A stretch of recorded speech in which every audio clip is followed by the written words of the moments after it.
questions of what champions will be in play as we do take a step into the picks and bans.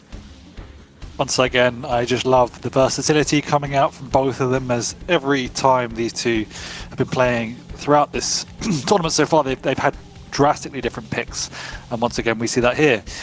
Cypher sticking with the Ranger up on Blood Run. We saw how powerful the Orb was in terms of maintaining control. Nyx, on the other hand, is still the meta pick no matter where you're playing, just because how powerful she is. Corrupt to keep. We've got the Strogan Pika for Cypher. We've seen that he can use it particularly well, and Coollerz always loves Blazkowicz.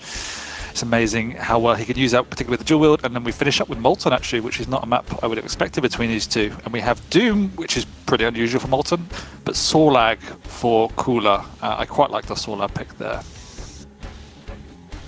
Interesting champion picks the whole way through. It seems like we're starting to get the server up and running as well to open this series up on Blood Run. So let's quickly go over it, starting with you, Ryan. Predictions? Oh, man. I have no idea for this one. It's just you normally just go by just how people are shaping up and kind of what their form is, but look at the two matches that Coollerz and Cipher even had to play to reach this point. Nail biters against some of the most talented players out there, and they pulled through. Both of them displayed crazy skill and clutch. I mean, I really think my heart is telling me Cipher, so I'm going to go 2-1 Cipher.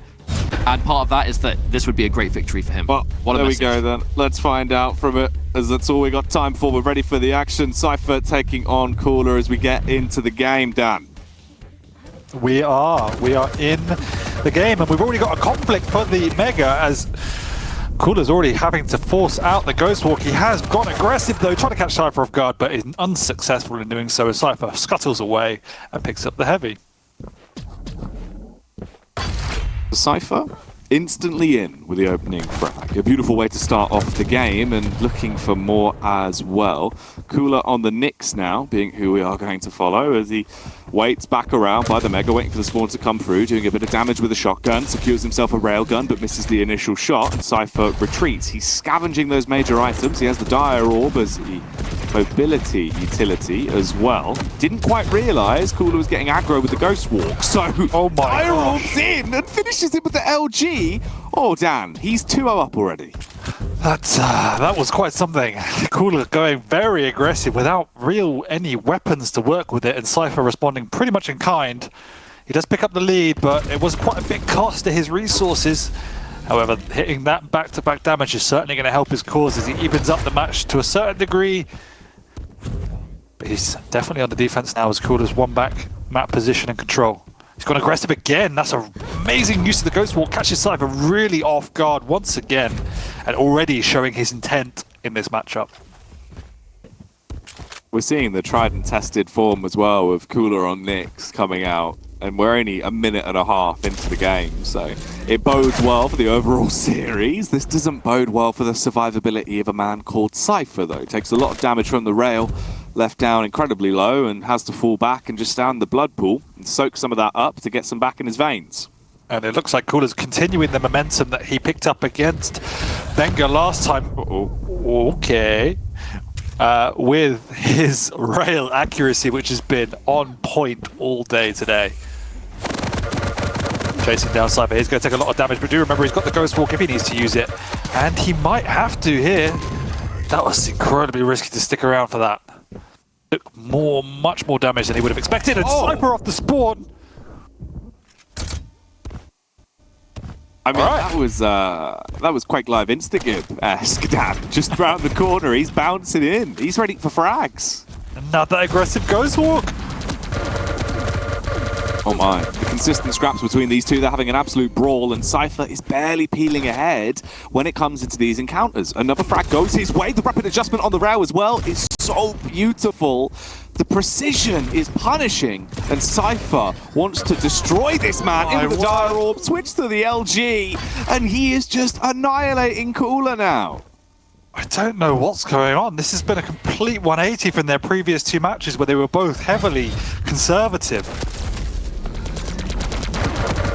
It's a change of pace, and it's a welcome one, especially for Cypher, as right now, the aggression, the fact that he is taking charge, he's taking the initiative into each and every fight is so good. And the gun skill is just really on display right now. It's a showcase of what Cypher can do. It really is. He's also got himself a decent lead. It's only 3 minutes in, it's already 5-2, but I do expect it to settle down just a little bit now, as Cypher's been forced off the map a little bit. Coollerz already waiting, and look at that dire orb response. Telefrag straight into the launcher cross with a nail gun to get another heavy armor. Map controls his, all of the items are going his way, and all of the frags are really starting to get racked up. He is a machine of slaughtering right now, and he's waiting, hoping for another frag as well. Coollerz getting aggressive, knocked down to like 15 stack, has to scarper away with a ghost walk to keep himself even alive into this game. I'm a little bit of a loss for words at how aggressive Coollerz is being across the board. I mean, a lot of these traps would normally work, but Cypher's damage output has been remarkable. But look, Coollerz just wants to bully his way onto the map, and it is, as I said, completely at odds with how he played against Wenger, and he's not showing the same level of respect as he had before. And at the moment, it's not working out.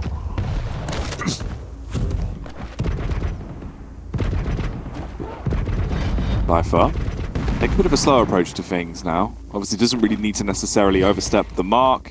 Gives Coollerz a couple of items to work with. That's 2 major items finally being added into his bank account. As he comes around the corner though, Cypher's still doing damage to thwart him off. So a slower style of play coming out. It is, yeah, Cypher. That is slowing it down a little bit. Coollerz now did bully himself on, but that rail somewhat evens it up considering how light of a stack Coollerz did have in the first instance. Feels like the tempo might be settling just a little bit now. And Cypher delays ever so slightly, and he's dead. LG, look at the tracing accuracy. He's been so precise with it over the course of the entire tournament. Coollerz, instead though, goes in. The quick switch to the shotgun. It was precise, it was accurate, and it was punishing, leaving a lifeless Cypher on the ground once more. 2 frags difference between them. Coollerz starting to bridge the gap. He is. Coollerz is firmly in control as Cypher needs to fall back onto a more traditional defensive play on Blood Run, play the corners, use of the rail. But at all times be wary of the Ghost Walk, because Coollerz has been showing his intent with the aggression coming out from the use of that. Oh, they are some nice rockets. Side, yeah. Good work, and dire bait from Cypher. He actually pulls it off. He got behind him, basically nutmegs Coollerz, and then guns him down with the LG. Incredible play. Oh, it's so perfect. He's still going as well. This mean machine shows no bounds. Coollerz really doesn't want to let Cypher feel comfortable whatsoever. But it just feels like no matter what pressure he puts on, Cypher has the answer. Nice. Sniping machine when it comes to his railgun. Ridiculousness as well. A good peek to do damage from a distance, so even though Coollerz is getting those megas, he won't really be able to do too much with them. Cypher, nice adjustment there on the flick shot coming through. Coollerz, he is pushed off the angle. Goes for the heavy pickup at least. We hit 7 minutes on the clock, and there is quite a difference between both of them in the total frag tally. That is a very early pop of the Ghost Walk. Yeah, but nice distraction with the orb there. Coollerz does hit the rail though, meaning Cypher is very, very low. He will appreciate how low he is, and does follow up for a very, very easy frag. He has got 2 to still reclaim at least a draw in this matchup. So we don't expect him to relent as he catches Cypher completely off guard once more. 2.5 minutes remaining, and Coollerz got back of time. Game's close, but it's still not tied yet. Coollerz still needs 1 more frag, and Cypher won't be giving that up for free. He'll try and make it a lot more costly, up and down the bounce pad to try and bait him out, play a few mind games. Coollerz falls into that trap and responds back with fire. We're close towards 8 minutes. It's been a really intriguing strategy from Coollerz. He just wants to bully Cypher. It's not the usual response to playing against Cypher. Most people would have a lot more respect for their opponent. Has been an unusual approach to it. It's been working well. Cypher's Dire Orb trick still up to no good, and they both get close. They went for the same play, did a lot of damage to one another, but in terms of the trade game, Cypher came off worse for wear. Falls. Now they're tied 7-7 apiece. Off the spawn though, Cypher has a lot more stack to work with, and he's trying to brute force it. Got aggressive early, but now has to take the tempo back a little bit, play for the major items again, fix his rotations. Yeah, and as much as Coollerz has been bullying the map, he's been fairly good at making sure he does pick up as many of the major items as he can, or at least contest them. So Cipher hasn't ever had a decent stack to work with. He's been constantly on the back foot and on the run. He's done a good job to make sure he keeps it to a 7-7 scoreline so far.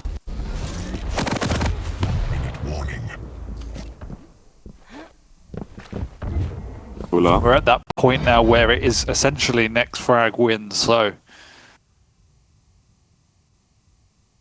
The issue is with that, right, is Coollerz obviously low on ammo. Oh no! Oh, alright, I was going to say he's low on ammo on basically everything. He was low on stack as well, but it won't matter as now he is laid out, fragged by Cypher. Disgusting angle being held, and even better execution with the rail gun. Destroys Coollerz. Leaves it 8-7. It has to be a frag in the next 30 seconds or this map is over. That wasn't even just a pixel perfect rail, that was timed to perfection. Like, it was almost a preemptive rail, and now he's caught Coollerz on the jump pad, forcing out the ghost walk, and I don't know what Coollerz can do now. Cypher just needs to stand by the teleporter, and it will be good game. Yep, basically throwing the towel on that one. He physically can't catch up with him. There's no way that he'll be able to get this kill, even firing off the warning rails and trying his best. Cypher goes through the teleporter, and that's it. At that point, he's way too far away, and Cypher takes it, all decided by one frag on our opener. I mean, that was absolutely bizarre. I wouldn't have ever called that game to have played out like it did. Traditionally, these two should have played it far more calculated, strategical, traditional, but Coollerz was threw the rulebook out the window really and said, I'm just going to go full throttle. And it's a really interesting choice given the pick of the Knicks in the first place. Obviously not having a big stack, always using pretty much that ghost walk aggressively, and just wanted to get into Cypher's face and rattle him. I don't think he felt that he didn't want Cypher to ever feel comfortable on the map, so just tried to keep the pressure on. And it didn't seem like it was working until about 5 or 6 minutes in. He managed to get a little bit of a stranglehold on the map and caught right back up. But that didn't even last too long before Cypher said, nope, this is my map, I will see you later. It's interesting as well though, because like, to be fair, Cypher actually did look pretty comfortable. Even though everything Coollerz was trying to put up against him, it seemed like Cypher got into his groove. He was playing way out of his normal comfort zone as well. Like, the style of play he actually brought here was way more aggressive, a whole lot faster as well. The Dire Orb aggression was unrivaled. I don't think we've seen it used that much really to just, like, instigate fights other than Wenger earlier today. That's about it. It's crazy, man. I mean, he made the best out of the situation he was thrown into, takes the map in the end. Now we go on to keep Grog and Pika for Cypher, BJ for Coollerz. This is, well, if blood runs and ends to go by, we're going to see another tasty matchup as, yeah, the BJ is one of the hallmarks of aggression. But a lot of the aggression seemed unwarranted. It wasn't even contesting for items a lot of the time. It was just Coollerz pressing go. So I don't, well, if that was the strategy, I imagine it to continue through this map. If it works on this map, then you can rack up quite a big lead, so it is more warranted if you're going to follow that same route. But at the same time, the Strogan Pika is an exceptional champion to counter that in terms of the speed and utility that it offers, as well as just the damage output from the Pika, which has a similar burst potential as the orb itself. So Cypher's got a lot of tools at his disposal to mitigate Coollerz advances if that's the, I guess, the process he wants to go under. Yeah, it does depend. Obviously, the style of play both of them have been playing there was a little bit unorthodox to what we normally expect. So there's a lot of question marks on this series already. Yeah. This whole matchup is kind of an asterisk because in the past, it's gone so many different ways over so many different iterations. It makes it very hard to call with any real clarity. But we're back in on keep. Railgun out of commission. Who is that going to harm more is always a big talking point. But if Cooler maintains the level of lethality he's had with that lightning gun, then I hope Cypher has got some plays up his sleeve. Absolutely. It's going to be a tasty one no matter what. Without the rail now, they both have to find a new way to match up against each other. If we do start on Cypher. Cypher. Straight in, looking to cause a commotion. He wanted to do that with his Tri-Bolt, causing a little bit of turmoil to instigate a fight in the opening moments. Nails galore as he's trying to essentially cover Cooler in nails like he's putting up a shelf. He does indeed. Trying to keep Cooler at bay. Obviously Cooler with the dual wield, always a risky topic to get into a mid-range fight with him unless it's definitely on cooldown. And Cypher is the master at doing unreturned damage, particularly from a distance.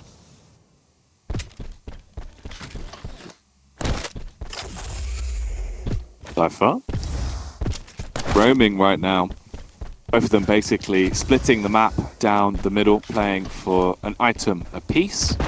Cypher's hungry to fight for this one. He doesn't want to give away that Mega for free. He doesn't need to. Such precision from the LG. He melts Cooler. He can take the Mega as well when he wants it. He just needs to double back as the timing will get muddied slightly on that one. Again, another fight coming back through though, as Cooler is keen to try and duke it out. And once again, Cooler showing his intentions, being super aggressive.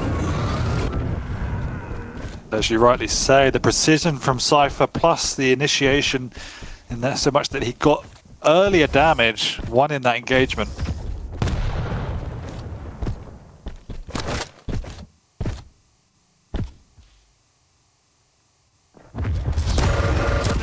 Ooh, 2 guns coming through. That's 4 barrels of pain. The Cypher gets introduced to the 36 chambers of death. Cooler still continuing it on, firing out with the HMG. So it's all tied up. We're 2 minutes into the game. It's a 1 frag apiece split. Cooler just playing for a couple of minor items here as well, picking up whatever he can scavenge. They both got their gaze set on that heavy. 4 seconds till it's up, so it will be a bit of a scrap over control of it. Pika negated. Cypher not really got the confidence to swing on it. He did waste a couple of seconds, but it won't matter overall. They do split the major items. They do. Cooler looking relatively healthy here. Got Cypher a little bit trapped over in that courtyard, but decides just to retreat to regain some position up on the mid-ground here. Time to die. Very preemptive use of that ability there.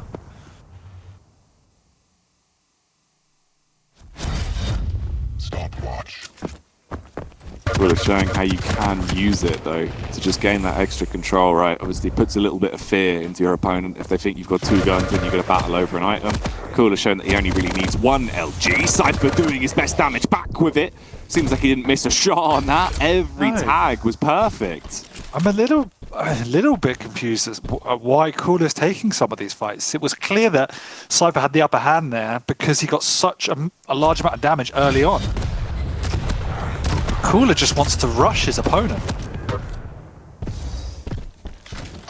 He's brute forcing into a lot of these opportunities. Right now he's adopting the crowbar strategy of playing Quake. Just get it in there, try and break the door down. Yeah, I mean, like that aggression right there was slightly different because it was purposeful. Like he rushed the heavy, trying to win the heavy or at least deal damage, and that won him the Mega. The previous engagement, he could have easily backed out the room without taking a fight with Cypher, but decided to go head to head. So yeah, it just needs to find a bit more of a balance in his approach, because at the minute, if that's his strategy, it's not working. Cypher still with the 1 frag advantage. Booming over the ledge. He tries to make a bit of a point with that rocket. The splash damage coming out, not doing much to Cooler though. He slides in, gets the Mega and backs off, lurking around the angle. This could be a fantastic play as he sets up a little bit of a trap, waiting for the face to come around. I don't know how Cypher got so much damage off with the Pika, Dan. He essentially secured himself the frag. How did that happen? It felt like Cooler panicked a bit. He could have just jumped over the ledge and probably killed Cypher before he got out of the Pika. So, yeah, I mean, at the minute, Cypher's coming out on trumps on all of these engagements. That is wild. How he just turned a play that was so in Cooler's favour into a frag for him. Yeah, I mean, that was incredible, and it does feel that Cypher is ready for Cooller's engagements and aggression, but this time Cooler has got a clean frag, and that's what we haven't seen just yet on this map. Let's see what he can do now with this renewed advantage. You can see how paranoid Cooler is, checking every single corner as well. Those seeds of doubt are all over his mind. Like, every possibility is running through his noggin at the minute. Another Pika coming out. This one more of a scouting play. So double LG is going to be the recipe for disaster Cypher will have to fight against. Not as much damage as you'd like to see. Only really that last rocket was the one that sent a message to Cypher and called it quits overall on the fight. That means Cooler can make his move onto Heavy, pick it up, fast back over towards Mega as well as he's playing with raw speed. Arrives on the scene, No way! Secure the kill! Oh. Hits him in the chest. Oh, it got a bit shaky there, Dan. Yeah, it did. I felt for a second that Cooler was going to go down again, which would have been amazingly frustrating given how he had manufactured that position. But he doesn't, and it is a clean kill. He's also once again got Cooler trapped in this courtyard, but this time he will be able to finish him off. Or will he? They trade. 4-4.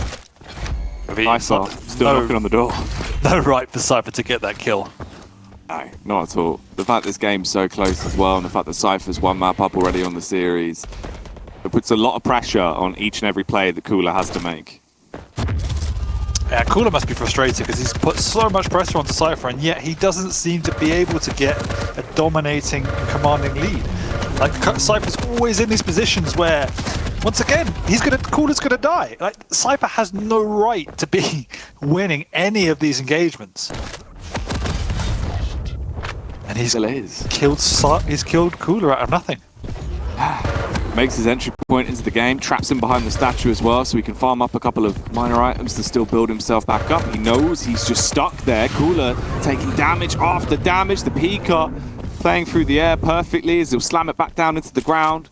Cooler's livelihood is certainly at risk. Cypher's only got 27 rounds of LG to play with. And it consistently, in spite of Cooler taking the initiative, Cypher is out-aiming him and getting the earlier initiation. It's really remarkable how he is manipulating these fights in his favor.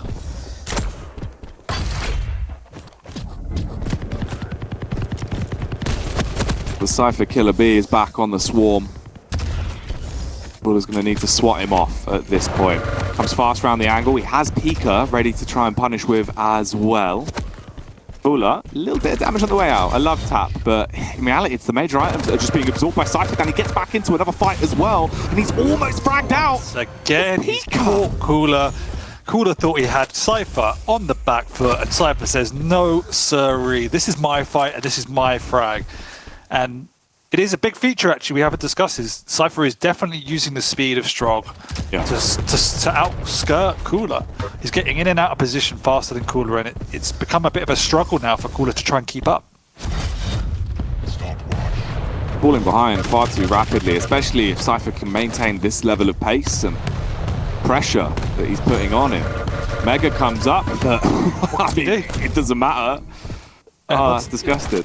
I mean, Cooler popped the dual wield like 3 or 4 seconds early to try and secure that, and Cypher just bowed his time, pushed in at the right moment, and then once again got himself a frag that Cooler really didn't expect.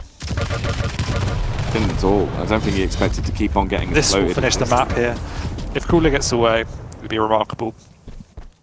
Cypher's not going to let him either. Waiting with the shotgun. Skating his way around. Well played comes up for Cooler as he throws in the towel with a minute to spare. Yeah.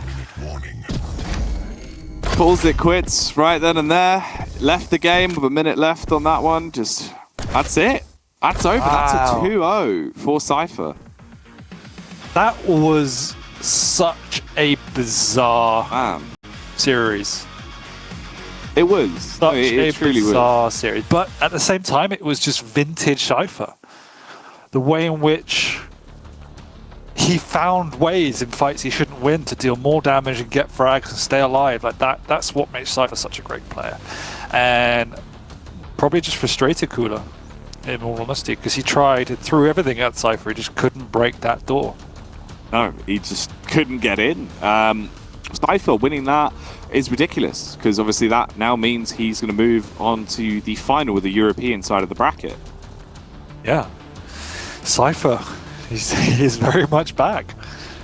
But he's got to go up against Base or Kilson. God damn. All right, well that's interesting, especially for how this actually shapes up the rest of the tournament. Again, like the whole time, right? How many players have we said, wow, it's crazy that they're in the lower bracket. Coollerz now also going down to the lower bracket. The lower bracket for the rest of the European side of the tournament is stacked. It's crazy, yeah. And like you said, like for Coollerz to be down there, after how well he played against Wenger as well, there was such a shift in mentality, a shift in play style against Cypher. It was completely at odds, but Cypher fully deserves to be in the final. He's played remarkable. He's taken out 2 superstars in his previous 2 series, so he's done absolutely sensational. Goodness. Well, goodness gracious me. Just look at these highlights. Every engagement is just chaos.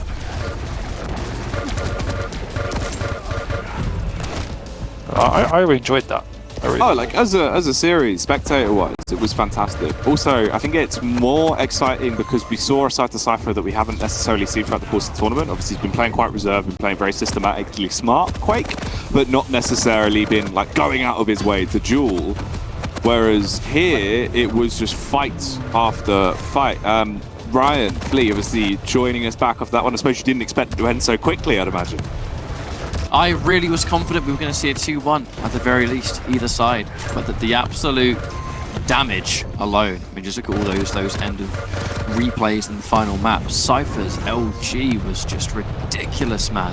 Oh, yeah. Just with the risk of breaking immersion too, for those that are looking to get into some more action immediately, I've got to shout out twitch.tv/Quake2. Wenger and Razy are playing a nail-bitingly close blood run as we speak, so make sure you're loading that up. I've kind of got one eye on that as well for result reasons, but we have some just insane matches coming up, and even that one was 2 legends going head-to-head. How can you go wrong?